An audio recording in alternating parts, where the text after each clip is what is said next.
Welcome to the Video School Online Podcast, where it's all about learning how to make better videos. And now, here's your host, Phil Ebner. Hey guys, what's up? This is Phil Ebner with the Video School Online Podcast. So welcome to the show if you're listening to this on iTunes. Hello, if you're watching this on YouTube. Hello, I'm glad to bring another guest to the show, a good friend, David Zaleski.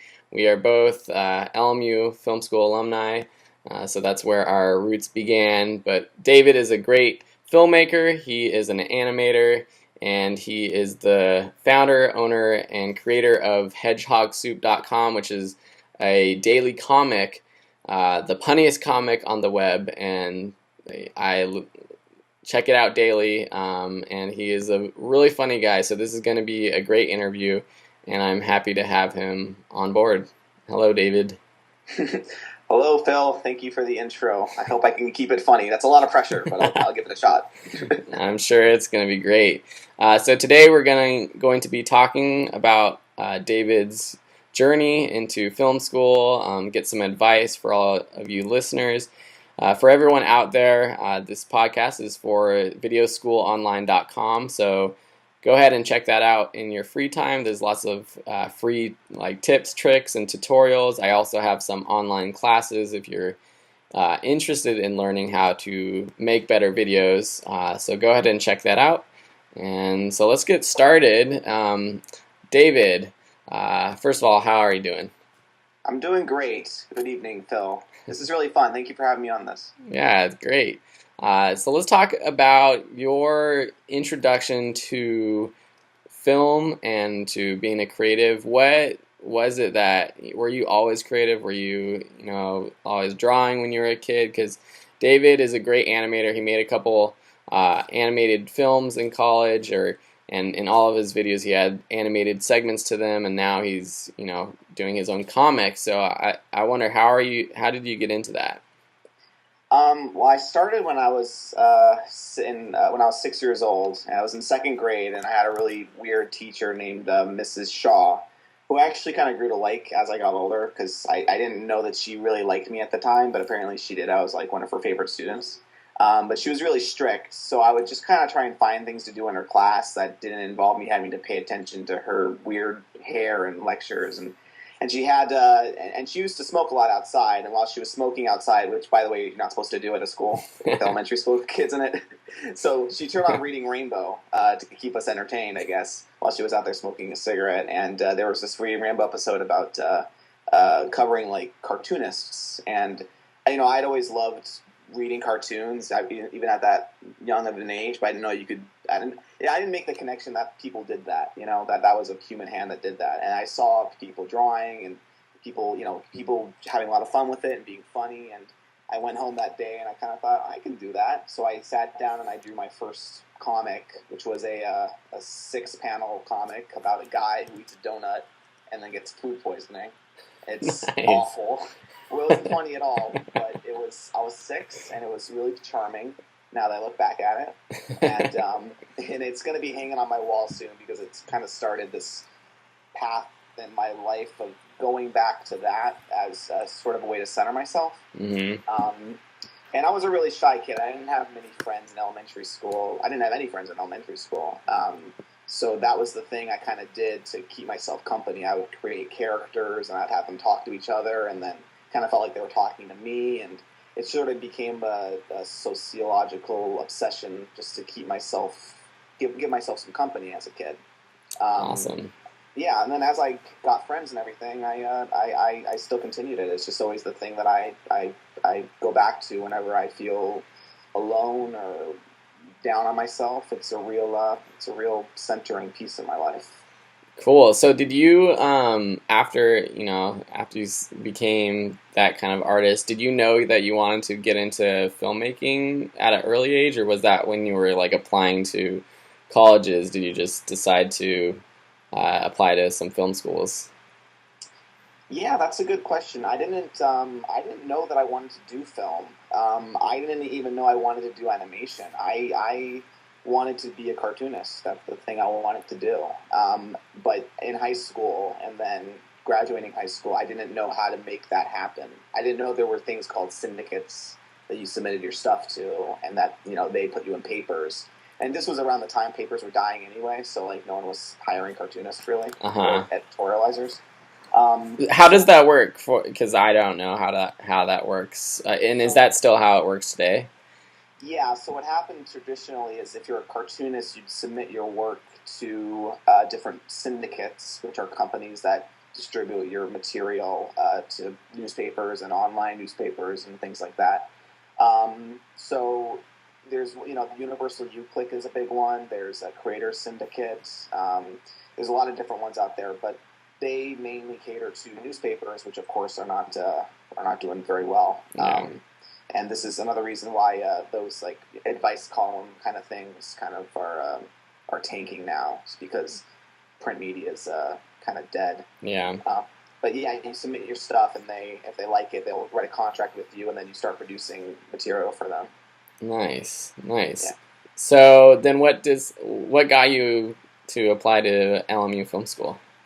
Well, my brother was into film and media and stuff like that. I have a identical twin brother. I don't know if your listeners know that, but he, you know, he still is my best friend, and I looked up to him, and he was doing this media and film stuff, and I was like, oh, that sounds fun. So I joined the media club at our school, and I took some media classes and started to produce pieces and video for our school's channel, and that was a lot of fun to me. That's when I first learned Final Cut Pro and soundtrack and motion and After Effects and stuff like that.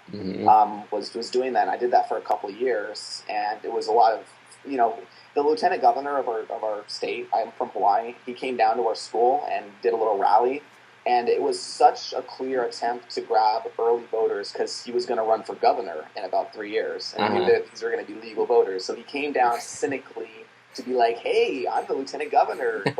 Like, it was so clear that's what he did. So at least to you, yeah, and he did. He did run for governor. He lost to Neil Abercrombie, but I took the footage from that video and I put together a music video of his words interspliced saying what he was actually doing.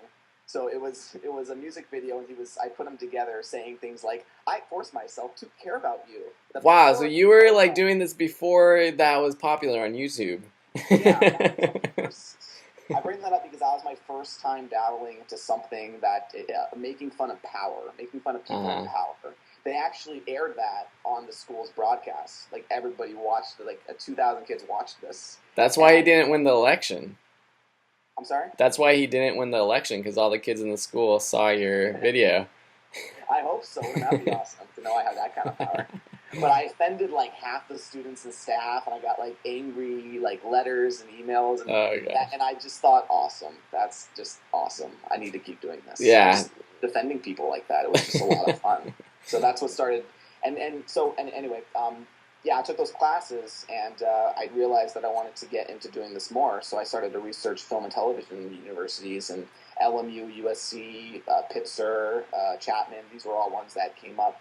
I was forbidden by my parents to go to the East Coast because that's too far from Hawaii. So I kind of looked at West Coast schools. Yeah.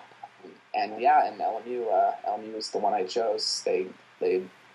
USC rejected me, but they brought in my brother. They accepted my brother for screenwriting, and LMU rejected him for screenwriting. Like, it was weird. It's like his writing was good enough for USC, but not LMU. And then I got rejected from USC production, but my production was good enough for LMU. So like it was kind of strange how our two paths worked out, but that's how we both ended up at our respective colleges. Yeah.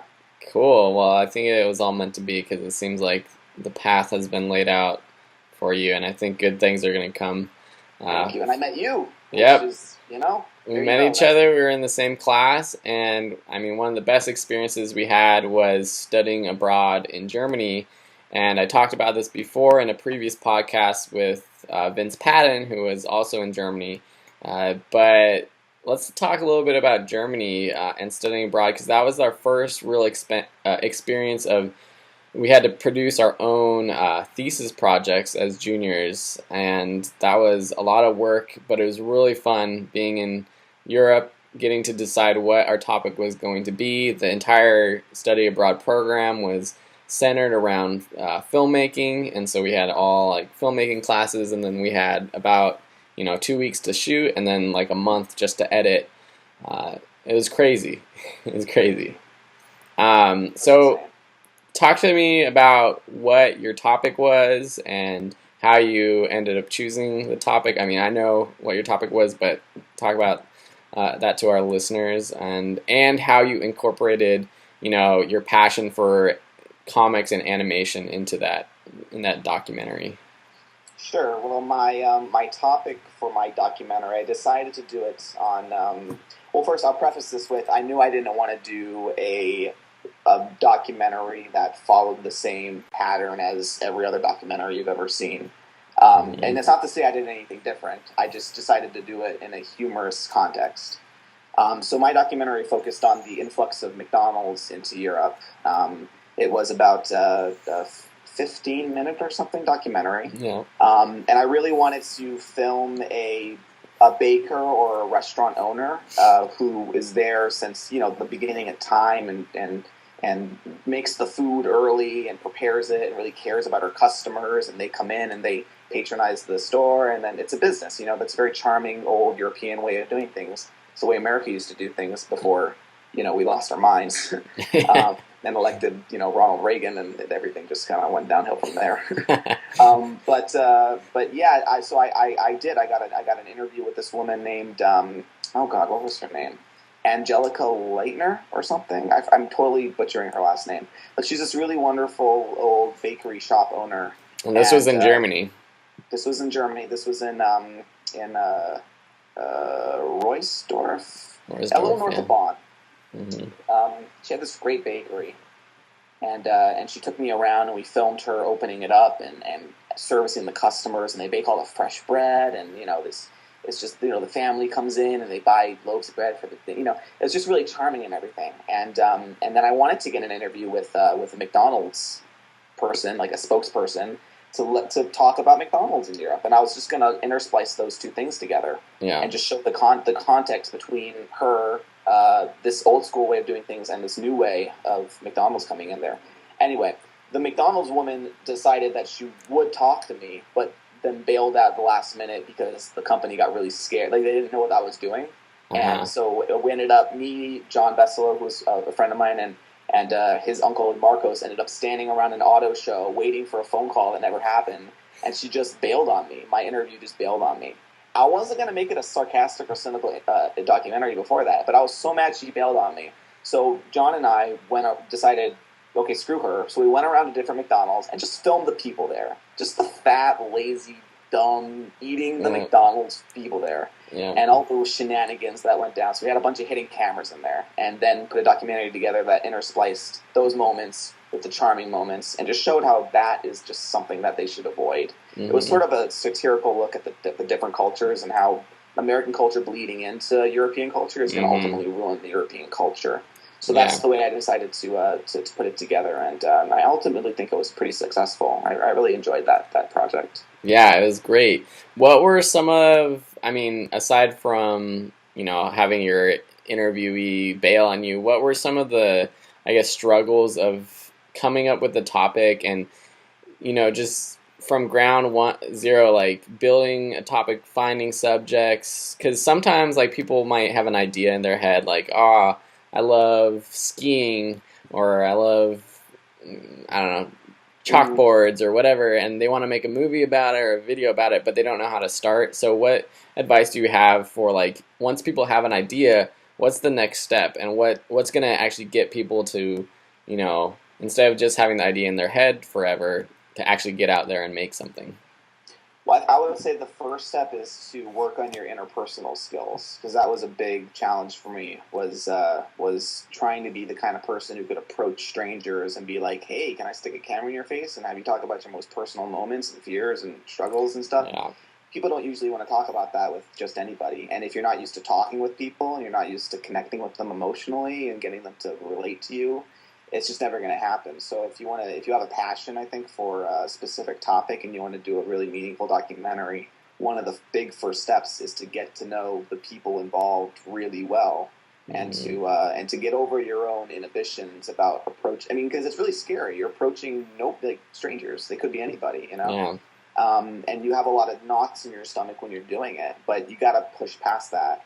And it's what I really had to do. It's why we only had one interview in my documentary, and aside from the woman bailing, but I really only wanted to get to know one person. In retrospect, I wish I had interviewed a few more, but I was really shy in that environment. You know, it's Germany, it's new, not a lot of people speak English.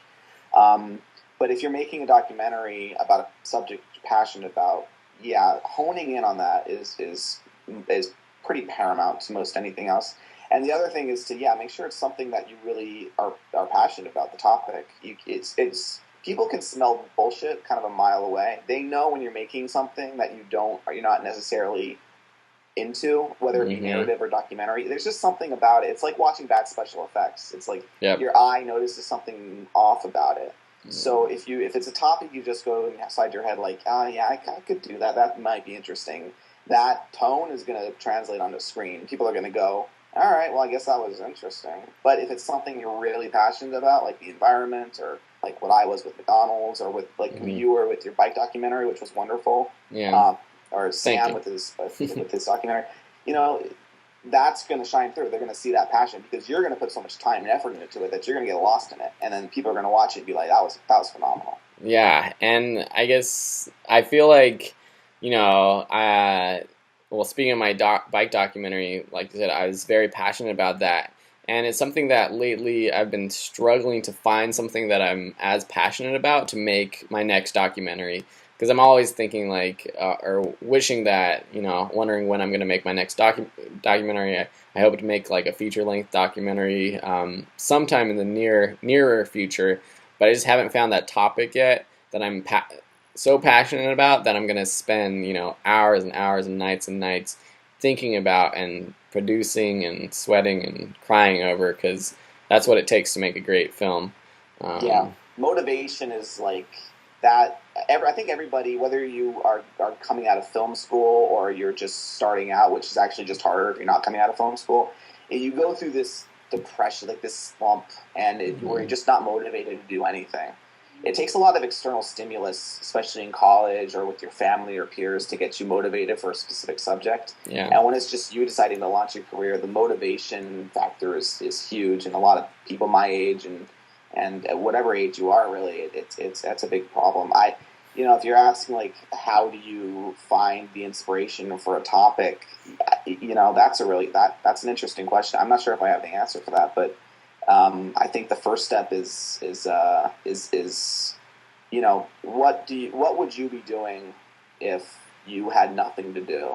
I think that's a good place to start. That's drawing like me, or if that's biking like you, or if that's traveling like some friends of mine, or exploring, that's a great place to start. Start from there, and then you'll find it, I think. Totally. Video making, filmmaking, or just any creative job is so different than everything else, where they have everything lined out for you. You just have to follow a certain path.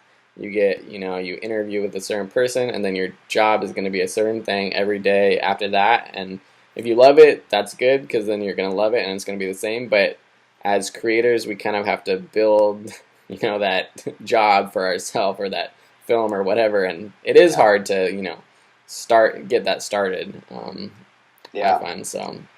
It's hard for people. If you have an ego about yourself starting out, you're gonna have a really shitty time starting out, because you really, and no matter who you are and who your father is or mother is or whatever, you really got to prove yourself, and that's the hardest thing to do. And you're only going to do that with friends, and if you alienate all of them, that's a recipe for disaster. I guess that's another tip I would say, is don't alienate your friends. You'll need them a lot. Definitely. So after Germany, we came back. We were in film school for another year. Can you talk to me a little bit about the last year, making your thesis film, and then graduating, and what happened after graduation? How did you land your first jobs? What advice do you have for not only film students, but just people in general trying to find jobs after college, stuff like that? That's quite the list. I'll start with just coming back from Germany. I'll bite size through it. Yeah. When I came back from Germany, I got fired from lighting and grip, the lighting and grip department at our school. Not because I did a bad job or anything, but they just fired everybody who came back from Bonn. They needed to save money, and that was an easy way to get rid of some people. Yeah. So I was jobless. So I submitted that's when I realized I should take my cartooning back up. This is part of the right reason I said, what would you be doing if you're doing nothing else? I wasn't doing anything, and I was like, but I was still drawing. Yeah. So I submitted my comics to the university paper, and they brought me on as a contributor, and then about a few months later, they brought me on as the editorial cartoonist and then as the cartoon editor. So I was the cartoon editor for the last 2 years of college. Meanwhile, I had been spending the last 3 years prior to my graduation working on this film called Theodore, which was a half stop motion, half hand-drawn animated film about a teddy bear who goes into a world of fairy tales and saves Goldilocks from the three bears. Yeah. And it was like a 3-month-long experiment / expansive animation landscape. Like it was stop motion in the beginning, and then in the middle there was charcoal animation, and then there was watercolors animation near the end. And it was just a great way for me to really sharpen my drawing skills. And I mean, it's part of the reason I can do it so well now is because I spent all my time doing that film for 3 years. And so finally we finished the film, and it went to Morocco, went to a film festival in Morocco, sponsored by the U.S. Embassy. I don't know why I had to say U.S. Embassy. It's our embassy. We know that. But it went there with a couple of other films and filmmakers. One was Kiki Manriquez, who's a really amazing animator. Her film actually won Best Picture last year. And then Scott Oler, who's a phenomenal documentarian, and his film won Best Documentary this year at Film Outside the Frame. So the three of us were sent to Morocco to travel around and show our films to different film schools there. And that week and a half made that 3 years totally worth it. That was really awesome. That's so awesome. Yeah, it was really great. So after graduation, I started doing freelance stuff. I was hired to illustrate a medical book for the UK. It was a book about holistic healing mixed with modern medicine, and they needed some realistic looking house-esque illustrations, and that's something I had never done before. So I did that for a month, and that got me good at doing portrait art. I was then brought on by LMU to do a 10-minute cartoon, sort of funny animation for the university paper's 90th anniversary, and President Burcham, who's the president of LMU, our school, was the voice in most of it. I got to sit down with him and make him say funny things. I'd hand him a piece of paper and be like, okay, can you say, smack your butt? Okay, smack your butt. Thank you, President. Okay, can you say, look at all these LMUers, hot, and then really put emphasis on hot. And I made him say, and he said it, and it's just like, and by the way, doing that with that man, was that the moment I'm like, I gotta do this as a career, because people are so giddy about animation. You can go to the president of a university and say, I'm gonna make you a cartoon. Just say these words, and the president of the university will drop what he's doing and go, oh, that's cool. How do I say that? It's just it's just amazing. Is this video somewhere where we can see that? Is it online now? I did put it online. I'm not sure if I can. It's owned by the Loyolan, so I'm not sure if I can. I'll give you the link off mic, and I'll find out if you can give it to your listeners. But I'm not. But they never posted it. No, I did. It's on Vimeo. It's not password protected, so wink, wink. If you want to Google those keywords, you can probably find it.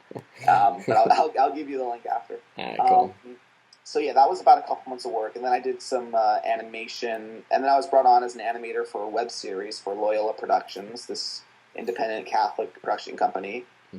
They were doing a 15-episode web series about Lent, and there was a little boy in the series who is a drawer, and I was him, like basically, like I did his illustrations for the production. And then it kind of like melted into some animation segments, and so that was a few months of doing that work, which was backbreaking, but really worth it. When it went to a bunch of festivals and it won some awards, and it was really cool. And then I was approached by this magazine to come on board, and I, having come from a journalist background in college, and knowing that the freelance thing, while satisfying, was really unstable. I didn't know what my next thing was going to be. I decided, to take it, and I've been doing writing and associate producing for an online magazine called iMedia, which is a business and technology magazine, and I do their videos. I write some of their articles, some of the copy on their articles for the videos. And it's a daily publication, and that's a lot of fun. It's just great to be back doing something in journalism. Nice. We'll have all the links for those websites in the show notes. So if you're listening to this, it'll be on the blog or on YouTube. They'll be down below. But what advice do you have for film, in particular film students or filmmakers, on getting those first jobs? Because that's one thing that I worried a lot about when I was graduating, and everyone worries about getting their first job. So what piece of advice do you have for that? Yeah, well, that's true. Everyone graduates, and they either, the lucky ones get hired out of college, but that's like 95% don't, and that's normal, that's fine.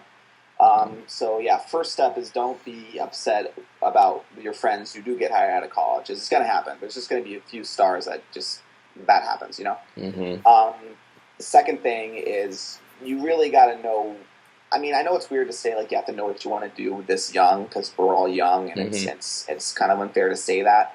But if you want to avoid doing a job that you're going to find menial or just taskful, have a general sense of where you want to take your career and apply for positions that are kind of going to cater to that. And when I say that, I mean, like, don't be so focused on finding a job that you're just going to apply. Oh, administrative assistant at Sony. Well, I see the word Sony and I see the word job, so I'm going to apply to that. Ask yourself, do you want to really want to be an administrative assistant? Like, and if you don't, then just don't apply for it. You're going to be unhappy. And is that going to enhance you or take you to the next step towards your ultimate goal? It's not, and it's going to start you on a career path that you're going to get stuck in, because you're going to get addicted to the paycheck. No matter what you do, you're going to get addicted to the paycheck. And you're going to get addicted to the culture. Yeah. But that's a good thing if it's a good company culture. But make sure that your bosses know what you're doing is you want to be set on a career path that you want to eventually, let your bosses know, I eventually want to be this thing, but I'm willing to do this other thing really well first. And if you start in a career path that you don't like at all, like administrative assistant or, secretary or whatever, that's going to put you on a career. You're going to do that well, and then they're going to move you up that chain of command. So if you want to be a director, start out, do PA work. That's cool, but also do your own work. Go home and plan your own projects and start to direct films. That way, even if you're not getting paid for it, I can't tell you how happy I am that I've done my own projects, my own animation projects. Because even just today, I was telling you earlier off air that I had an interview with Disney Interactive because they're going to do a web series, and they might want to bring me on as an animator for that. And I basically showed the reel I showed them was basically all projects I didn't get paid for. It was just me doing it. There was 3 things on there I might have gotten a paycheck for, but most of it was just me doing it in my free time. But that was the work that really stood out, and that's the stuff I showed. And had I not done that, because I was just saying to myself, oh yeah, I don't, I'm just doing freelance, I don't even do anything for myself, I would have nothing to show. I never would have gotten that meeting.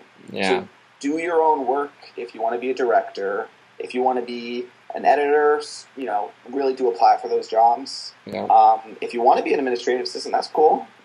Go out and go for that. But just make sure it's something that you want to do vaguely, and then you'll be happy. And then the other thing I'll just say is you're going to get it's really stressful and it's really emotional to get rejected from a bunch of things.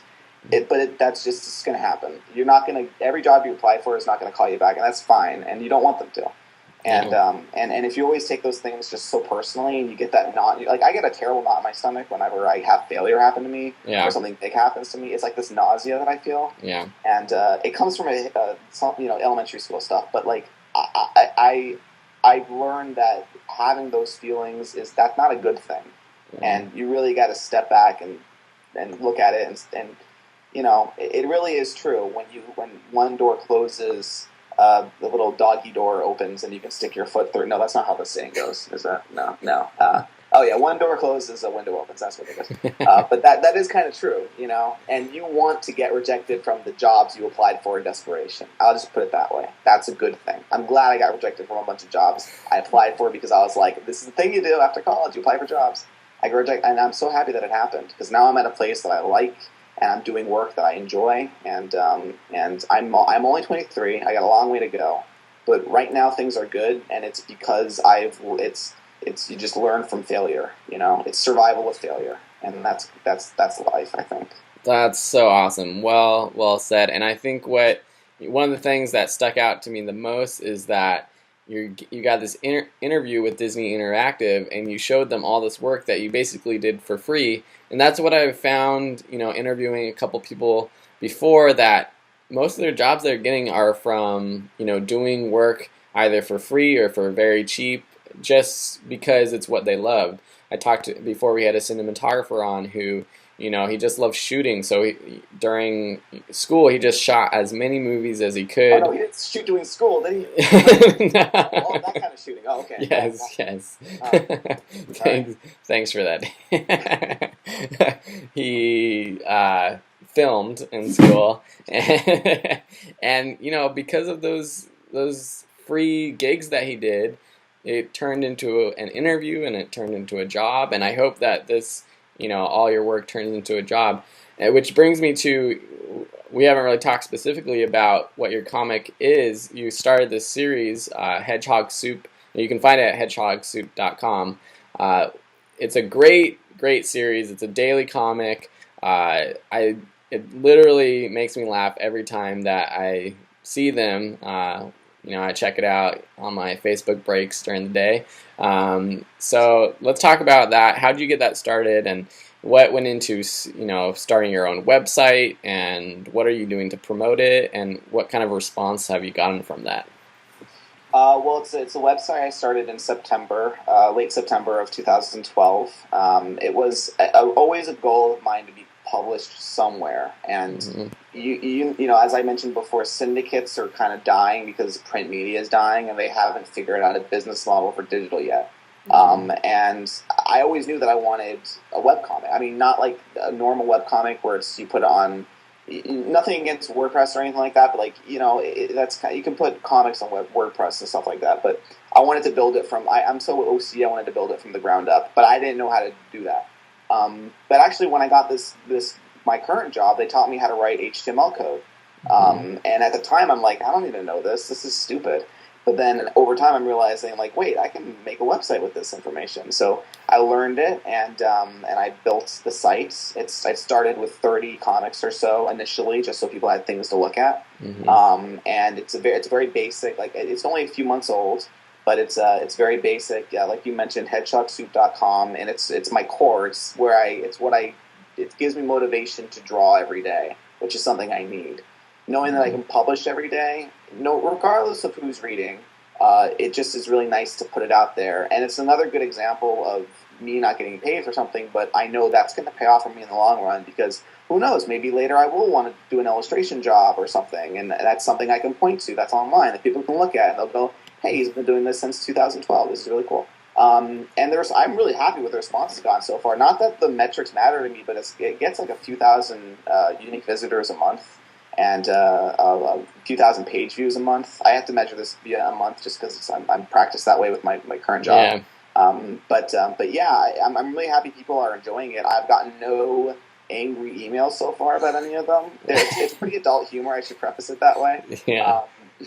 But so far, yeah, no angry emails. A couple of really good complimentary emails, and everyone my friends on Facebook have been really supportive of it, and people I know, and it's. Yeah, like I said, it's a really fun way for me to be able to draw every day and know that there's a goal toward that. I'm going to put it online, and people are going to read it. Some will like it, some will hate it, but that's what's fun about it. I love offending people sometimes. I think that's like the most fun thing in the world, because when you offend people, you start a conversation in their head, and there's nothing more powerful than that. Yeah, I think that's great. No, I love it, and I mean, I hope that it turns into, either getting a job somewhere else, or someone sees it and is like, I want to pay you for this, so can you keep doing this? Yeah. Or it gets enough traffic that I can just put ads on it. That's a big step site, but you can generate revenue that way. Yeah. The goal of it isn't to make money for me. Not that wouldn't be nice in the future. Yeah. The goal is really to keep me sane, because after college or entering the film industry or whatever you're doing in film, it's so jobs come, they go. You're meet one people, they call you, they're not going to call you the next day. Yeah. It's so sporadic and things. It just gets so stressful and can get a little depressing at times. Yeah. And so this is something that, for me personally, that I can do that I know is stable and that it's there, and Yeah. I can vent on it, and it's a platform. Yeah. And whether that be a webcomic or whether that be a film you want to direct or a web series you want to work on the weekends, or people you want to interview for, say, a wonderful podcast that you can find online at Phil's Great Video School. It's good to have a core to your daily life like that. It's good to have little goals like that, whether you're getting paid for them or not. I think it's super important. Totally, because I love my day job, but I love coming home and writing a blog post about how to make better videos and getting some responses. And I mean, just going back to your site, I think hopefully you can get enough views to maybe make a little bit of ad generated revenue. But also, I mean, if you do this for a year, turn that into like a calendar, or you could turn it into like a ebook or something like that. And I mean, I think the quality is there to actually sell it. And I know with the online classes that I'm teaching, like I started out just thinking like whatever, like I'm just gonna do it. But then when someone bought it for the first time and they like paid money to take it, I was like, that is like the coolest feeling in the world, is like to think that something that I created like not only helped someone, but they also gave me money for it. So, yeah. And that's actually a great transition into another thing I should have mentioned before, which was eventually you're going to start getting paid for projects. Mm-hmm. That it's not so much about the money, it's about the money is a recognition that they value you. Yeah. And that recognition itself is really inspiring. It's just really nice. Not to say unpaid projects aren't important, but the first time you get paid for something that you love to do, you go, whoa, that's money. People value something I take for granted personally.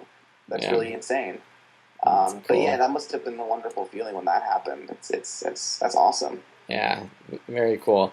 So I think we're pushing the time limit here, but I want to get your, I always ask my guests, what is one piece of advice for our listeners that will help them to create better videos?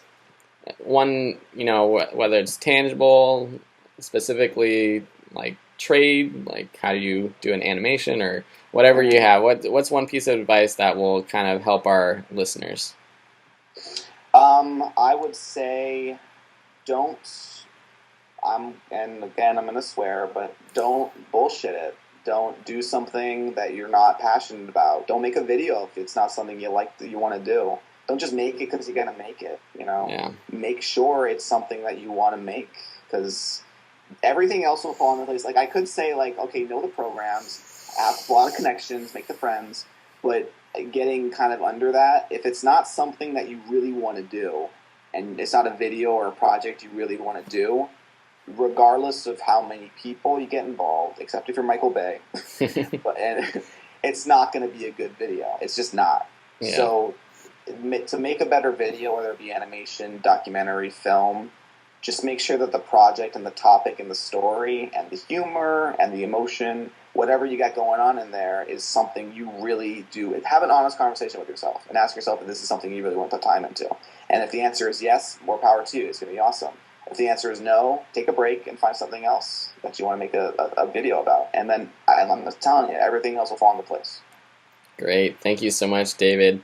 So our listeners can find your comic on hedgehogsoup.com. Is there anywhere else that you are at, if you're any social media or anything, that they can see your work or anything else? At David_Zaleski is my Twitter handle. You can YouTube my animations at David Zaleski, just YouTube David Zaleski. Okay. Or just YouTube Hedgehog Soup, which is probably easier to spell because my last name is complicated. Zaleski spelled Zaleski, and yeah, like you said, hedgehogsoup.com. And thank you, Phil, so much. Yeah, really quick question. How did you what's the name from, Hedgehog Soup? When I was starting out at the Loyolan, I started doing a single panel comic, and I didn't have a name for it. Mm-hmm. And I got a call from my then editor who asked me, "We're gonna publish in 5 minutes. What should the name of your comic be?" And I was like, And the first 2 words, I was eating a bowl of soup, and the first 2 words that popped into my brain were soup and then hedgehog for some reason. I don't know why hedgehog popped up. I'm assuming it was divine inspiration. Yeah. And I almost said soup hedgehog, but then I thought, no, that's stupid. And then I was like, okay, hedgehog soup. And I was like, I said that with the idea I could change it later, but then it kind of grew on me. I love hedgehogs. I love soup. It's my favorite thing. My food. Hedgehog soup. I just think it works. It works. All right. Thank you, David. For everyone listening or watching, thank you for tuning in. Check out the website, videoschoolonline.com. I post weekly blog articles with tips and tricks to make your videos better. There's, of course, all the podcasts that you can catch up on and online courses. So if you're interested in video making, there's classes such as video editing, kinetic typography, green screen, and lots of classes for you to make better videos. So thank you for listening and watching, and we will see you next time.